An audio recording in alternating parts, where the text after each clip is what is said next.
there are growing fears that Ghana may become more indebted to China in the wake of Beijing's announcement of additional credits worth $50 billion to Africa. China remains the largest bilateral creditor to Ghana, with the country's debt accumulating to $1.9 billion, a situation which is prompting calls for the need of government to take immediate steps to wean the economy of its dependence on China. However, the China-Africa Center says China's dealing with Ghana has solely been based on economic interest and not a debt trap, as being speculated by critics. Head of our Diplomatic Affairs Desk, Blessed Suga, has more in the following report. For China-Africa cooperation has wrapped up in Beijing, with China's President Xi Jinping pledging additional financial aid of $50 billion United States dollars to African countries. The credit line is deemed crucial for Ghana, which is currently grappling with the sovereign debt crisis and looking forward to the likes of Beijing for more support. We also value very, very much our relations with China. There have been strong relations for over 60 years.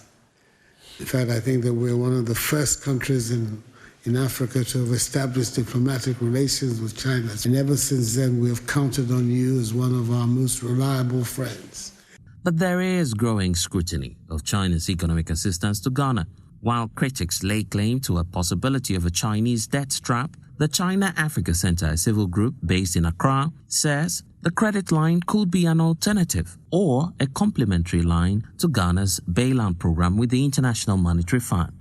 It is about finding partners that understand our development journey, that are willing to commit and be a part of the solution that we are seeking for as a country. So if we find in those situations that China can play a part, then why not? We can engage China to build those kind of projects. So there's no iota of truth. In fact, the Ghana example, when we look at our total external debt as of 2022, about $30 billion.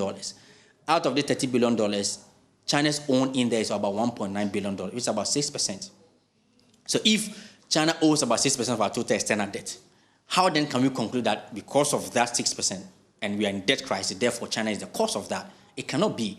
China is currently supporting Ghana with its district's road improvement program DRIP, a usual trend of Beijing's investment in critical infrastructure.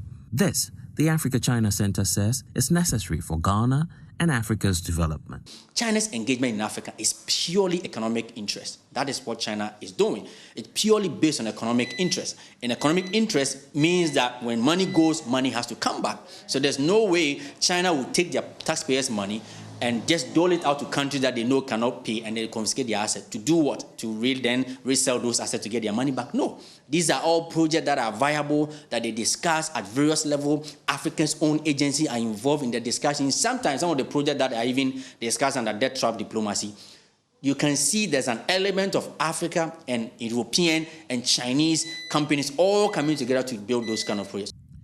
In the years to come, China hopes to modernize Africa through its strategic partnership programs with Ghana and other nations across the continent. Blessed Sugan's report for Joy News, Accra.